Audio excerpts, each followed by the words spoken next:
तो ये कहानी है पास्ट माजी की, जब लोगों ने फॉसिल फ्यूल का सबसे ज्यादा इस्तेमाल कर लिया था और इस वजह से दुनिया में जो कुदरती रिसोर्सेज थे यानी रहने के वसाइल उनकी बहुत कमी होने लगी थी, यानी कि कोयला, गैस और पेट्रोलियम वगैरह, जिस वजह से लोगों के दरमियान लड़ाइयाँ होने लगी थी। इन सब मसाइल को देखकर साइंटिस्ट ने रिसर्च किया और उन्होंने बनाया एक ऐसा पावर सोर्स जो कभी ना खत्म होने वाला था, लेकिन फिर भी लोग मुख्तलिफ दिखने की वजह से लड़ते रहते थे। इसी वजह से लोग अलग अलग मुल्कों में बांट दिए गए, जिसके बाद साइंटिस्ट ने एक हल निकाला जिसका नाम ट्रांसफॉर्मर था। दरअसल जब इंसान 16 साल का हो जाया करता था तब उसे एक मशीन के अंदर डालकर ट्रांसफॉर्म कर दिया जाता था। ये प्रोसेस करने की वजह से वो बहुत ही खूबसूरत, प्रिटी दिखने लगता था। उनका कहना था कि जब सब लोग खूबसूरत दिखेंगे तो लोगों के दरमियान कोई ऊंच नीच नहीं रहेगी। लेकिन जैसा कि मैंने आपको बताया, सिर्फ 16 साल वाले ही अपने जिस्म को ट्रांसफॉर्म करवा सकते हैं, यानी कि अभी भी कुछ छोटे लोग जो 16 साल की नहीं हुए थे उनका ट्रांसफॉर्म होना बाकी था। उन लोगों को एक अलग जगह रखा जाता और उन्हें नजरअंदाज किया जाता। ऐसे जिन लोगों का ट्रांसफॉर्म होना बाकी था उन्हें अगलीस कहा जाता है। अब यहाँ पर सीन कट होता है और हमें टेली नाम की एक लड़की को दिखाया जाता है। वो भी 16 साल होने का इंतजार कर रही है क्योंकि वो भी प्रिटी दिखना चाहती है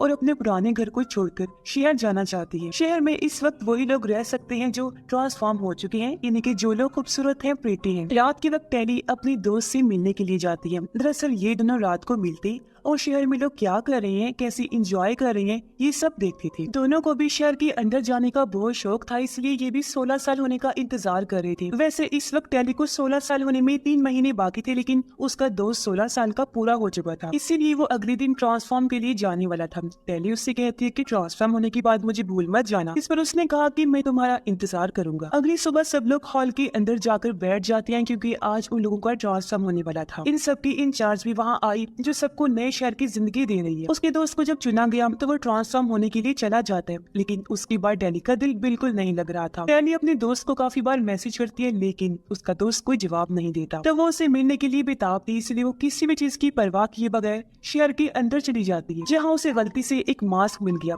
जैसे वो मास्क पहनती है वो बहुत ही प्रिटी दिखने लगती है। उसे पहनने के बाद वो शहर के अंदर चली गई और उसे कोई भी पहचान नहीं पाता। वो सीधा अपने दोस्त के पास गई, उससे मिलकर बहुत खुश होती है, लेकिन बात करने पर उसने महसूस किया कि वो पूरी तरह से बदल चुका है। जिससे वो पहले टेली के साथ बर्ताव करता था अब वैसा बिल्कुल नहीं है। उस वक्त शहर का गार्ड टेली को स्कैन कर लेता है और उसे पता चल गया कि यहाँ कोई अनजान शख्स आ गया है। टेली वहाँ से भागने के लिए एक पावरफुल जैकेट पहनती है। जब वो बिल्डिंग से नीचे छलांग लगाती है तो वो नीचे नहीं गिरती बल्कि बचकर निकल जाती है। वो भागकर एक पुल के पास छुप गई, लेकिन गार्ड उसे देख लेते हैं। इसी वक्त एक लड़की शिया जाती है जो गार्ड को चकमा देकर टेली को अपने साथ लेकर भाग जाती है। टेली को काफी अच्छा लगा, उसका शुक्रिया अदा करती है और इस तरह दोनों की दोस्ती हो जाती है। टेली शे को अपने दोस्त के बारे में बताकर कहती है कि वो मेरा बहुत अच्छा दोस्त था और शहर में उसी से मिलने आई थी मैं, लेकिन ट्रांसफॉर्म होने के बाद वो बिल्कुल बदल गया है। अगली सुबह शे टेली को स्केटिंग करना सिखाती है, लेकिन टेली के लिए ये काफी मुश्किल होता है। शे टेली को अपने दोस्तों से मिलवाती है और उसे एक किताब भी देती है पढ़ने के लिए। जब टेली वो किताब पढ़ती है तो उससे पता चला कि दुनिया के बाहर भी एक और दुनिया है, लेकिन टेली को अभी यकीन नहीं होता।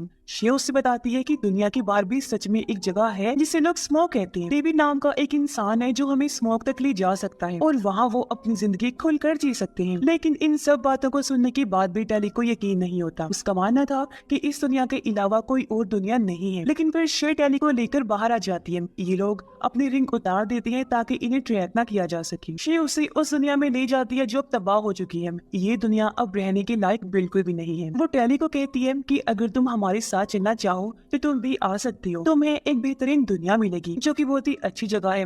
वहाँ पर कोई भेदभाव नहीं होता, कोई भी इंसान चाहे कैसा भी हो वहाँ आराम से रह सकता है। मैं डेविड के साथ स्मोक में रहने जा रही हूँ और मुझे उनका हिस्सा बनकर बहुत खुशी महसूस होगी। अगर तुम्हारा कभी दिल करे हमारे पास आने का तो तुम इस एड्रेस पर आ सकती हो, मैं तुम्हें स्मोक में ही मिलूंगी। ये कहकर वो उसे कार देते हुए वहाँ से जाने लगती है। टेली नहीं चाहती थी कि शे वहाँ से चली जाए, लेकिन इन दोनों की रास्ते अलग हो गई थी। टेली को यहाँ रहकर प्रिटी बनना था, जबकि शे को अपनी आजादी वाली जिंदगी जीनी थी। इसी वजह से शे वहाँ से चली गई और वो दिन भी आ गया था जब टेली का ट्रांसफॉर्मेशन होने वाला था। एक एक करके सब लोग ट्रांसफॉर्मेशन के लिए अंदर चले गए, लेकिन टेली का नंबर नहीं आया क्योंकि उसे रोक लिया गया था। वहाँ की इंचार्ज टेली से मुलाकात करना चाहती थी। उसने टेली को अपने पास बुलाया और कहा कि शे जो तुम्हारी दोस्त थी हमारे यहाँ से गायब है और मुझे लगता है कि तुम्हें मालूम है कि वो कहाँ गई है। टेली झूठ बोलने की कोशिश करती है लेकिन मशीन उसे पकड़ लेती है। इंचार्ज कहती है कि जब तक तुम हमें शे के बारे में नहीं बताओगी तुम्हारे ट्रांसफॉर्मेशन में नहीं होने दूंगी। और टेली को दोबारा पुराने घर भेज दिया गया। एक दिन टेली का दोस्त खुद उसे मिलने आया। उसे कहता है कि मैं चाहता हूँ कि हम दोनों मिलकर शहर में एक साथ रहें। ये तभी मुमकिन है जब तुम इंचार्ज को शे के बारे में बता दो। तुम्हें बस इंचार्ज की बात माननी है, फिर तुम भी शहर में आ सकती हो। टेली मान जाती है और इंचार्ज को सच बताने के लिए तैयार हो जाती है। अब इंचार्ज को टेली को सच बताती है कि बाहर एक आदमी डेविड है जो शे को किडनैप करके उसका दिमाग कंट्रोल कर रहा है। डेविड खतरनाक है और हमारी दुनिया को तबाह करने के लिए हथियार बना चुका है। मैं चाहती हूँ कि तुम हमारी टीम में शामिल हो जाओ ताकि डेविड तक पहुँच सको और अपनी दुनिया को बचा लो। जाने से पहले वो टेली को एक लॉकेट देती है, ये कहते हुए कि ये लॉकेट तुम्हारी मदद करेगा। टेली शे के दिए हुए एड्रेस पर चली जाती है। उसे जंगल के बीचों बीच एक ट्रेन की पटरी नजर आई। पटरी का पीछा करते हुए वो फूलों के खेत में पहुंच जाती है। वहाँ आराम करते हुए टेली की आंख लग गई, लेकिन जब वो जागती है उसने देखा कि खेत में आग लगी हुई है। उसी वक्त डेविड उसके सामने आता है जिसके बारे में वो पहले ही जानती है। वो टेली का सामान चेक करता है जिसमें उसे एक ट्रैकर मिला जिसे डेविड दूर फेंक देता है। ट्रैकर की वजह से इंचार्ज को मालूम हो जाता है कि टेली अभी कहाँ है और वो अपने आदमियों को वहाँ भेज देती है। डेविड टेली को अपने दोस्तों के पास ले गया जहाँ उसकी मुलाकात शे से होती है। टेली शे को देखकर बहुत खुश होती है क्योंकि वो उसे बचाने के लिए ही यहाँ पर आई थी। टेली इंचार्ज की कहने पर आई थी लेकिन अभी तक शे को उसने ये बात नहीं बताई होती। शे पूछती है कि लॉकेट किसने दिया।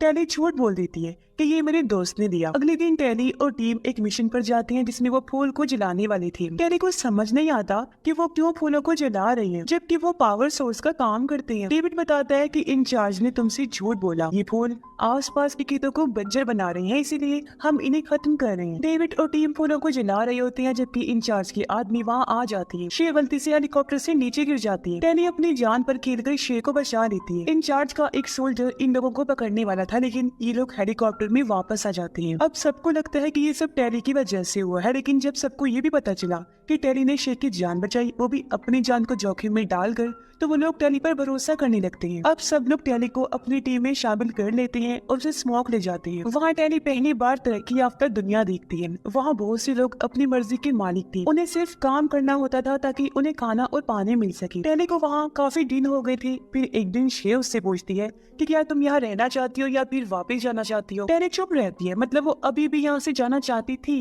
या फिर कंफ्यूज थी क्योंकि उसे अभी तक नहीं पता था कि कौन सच्चा है और कौन झूठा। दरअसल इंचार्ज ने बताया था कि डेविड बहुत ही खतरनाक इंसान है और उसके पास हथियार है, लेकिन अब यहाँ पर आने के बाद टेली को पता चला कि जैसा इंचार्ज ने कहा था वैसा तो कुछ है ही नहीं। डेविड टेली को यकीन दिलाना चाहता था, इसलिए वो टेली को लेकर अपने माँ बाप के पास आया जो इस शहर के बारे में बहुत अच्छे से जानती थी। डेविड के डैड इंचार्ज और शहर के बारे में जो बातें टेली को बताती है वो सुनकर टेली हैरान हो जाती है। डेविड के डैड कहती है कि तुम्हें नहीं बताया गया होगा लेकिन ट्रांसफॉर्मेशन के बीच बहुत से लोगों की मौत हुई है। बाय चांस जो लोग ट्रांसफॉर्मेशन में कामयाब हो भी गए थे उनका दिमाग पूरी तरह से साफ कर दिया जाता था और उनकी फीलिंग्स जज्बात भी खत्म हो जाती। एक तरह से उनकी खुशी सिर्फ दिखावा हुआ करती थी। मुझे पता चल गया था कि इंचार्ज गलत कर रही है, इसलिए हम उस जगह को छोड़कर यहाँ भाग गए और मैं अपने लैब में उस सीरम पर काम कर रहा हूँ जिससे लोगों को फिर से ठीक किया जा सके।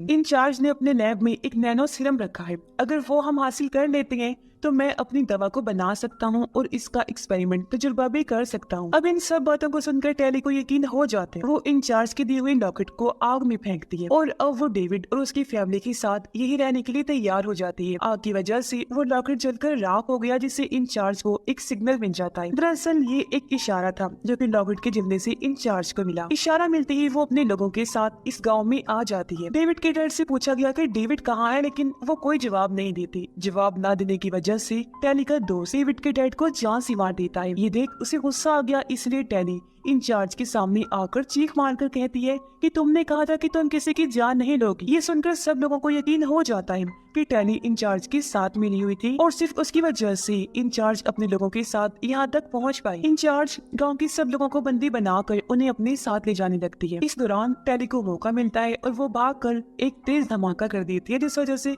डेविड को भी भागने का मौका मिल जाता है। अब डेविड के जितने भी लोग थे इंचार्ज उन्हें उठाकर अपने साथ ले जाती है। जब टेली डेविड के पास आई डेविड उस पर बहुत गुस्सा होता है, लेकिन टेली बताती है कि जो भी हुआ वो अनजाने में हुआ, मैं ऐसा कुछ भी नहीं चाहती थी, मैं तो अब खुद इस गांव में रहने के लिए तैयार हो गई थी, मैं अभी तुम्हारे साथ हूँ और तुम्हारे लोगों को बचाने के लिए तैयार हूँ। टेली अब डेविड को लेकर शहर के अंदर चली जाती है। वो पहले भी शहर में आ चुकी थी, इसलिए उसे रास्ते का अच्छे से पता था। अंदर जाने के बाद टेली और डेविड सब लोगों को आजाद करवाते और उन्हें बाहर ले जाते हैं। लेकिन जब टेली की नजर शे पर पड़ती है तो उसे पता चलता है कि शे को ट्रांसफॉर्म कर दिया गया है। शे पूरी तरह से बदल चुकी है और उसे अब इस नए रूप में बहुत अच्छा लग रहा था। इसी वक्त यहाँ इंचार्ज आ गई और उन तीनों को उठाकर मशीन के अंदर डाल देती है, क्योंकि वो भी इन लोगों का ट्रांसफॉर्मेशन करना चाहती थी। जैसे मशीन स्टार्ट हुई उसी वक्त हेलीकॉप्टर से डेविड का दोस्त आ जाता है, जो कि गोलीबारी करने लगा। फायरिंग की वजह से आग लग गई और मशीन क्रैश हो जाता है। मशीन बंद होने की वजह से इन सब लोगों की जान बच जाती है। इस दौरान डेविड की माँ मौका देकर नैनो सीरम को चुरा लेती है। जैसे ये लोग भागकर बाहर आते हैं, उनके सामने टेली का दोस्त आ गया। उसकी लड़ाई डेविड के साथ होने लगती है और वो डेविड को बहुत मारने लगता है। डेविड को बचाने के लिए टेली बीच में आ जाती है। वो अपने दोस्त को धक्का दे देती है, इस वजह से वो नीचे गिरकर तबाह हो जाता है। अब इन लोगों को मौका मिलता है और सब लोग शहर को छोड़कर दूर चले जाते हैं। यहाँ आने के बाद डेविड की माँ कहती है कि अब भी हमारे पास वक्त है, मेरे पास दोनों सीरम है और इसकी मदद से मैं दवा बना सकती हूँ। लेकिन बात ये है कि हम इस दवा का एक्सपेरिमेंट किस पर करेंगे। टेली कहती है कि हम इसका एक्सपेरिमेंट शे पर कर सकते हैं, लेकिन शे तैयार नहीं होती क्योंकि अब वो प्रीटी बन चुकी थी और वैसे ही रहना चाहती थी। जिस पर टेली कहती है कि ठीक है, कोई बात नहीं, मैं इस एक्सपेरिमेंट को पूरा करने में आपकी मदद करूंगी। मैं प्रीटी बनने के बाद इस दवा का इस्तेमाल करूंगी और अगर मैं वापिस से ठीक हो गई तो हम सबको ठीक कर सकते हैं। कुछ टाइम बाद यहाँ इंचार्ज आती है, जो टेली को पकड़कर अपने साथ ले जाती है और उसे प्रीटी बना देती है ट्रांसफॉर्मेशन के जरिए। अब टेली प्रीटी तो बन गई थी, पर अब उसे खुद पर सीरम एक्सपेरिमेंट करवाना था, जिसके बाद वो बाकी प्रीटी बने लोगों को वापस असली हालत में ले आएंगे। अब टेली उन लोगों की मदद करने के लिए पूरी तरह तैयार थी, जिसके साथ ये कहानी भी इधर ही खत्म हो जाती है।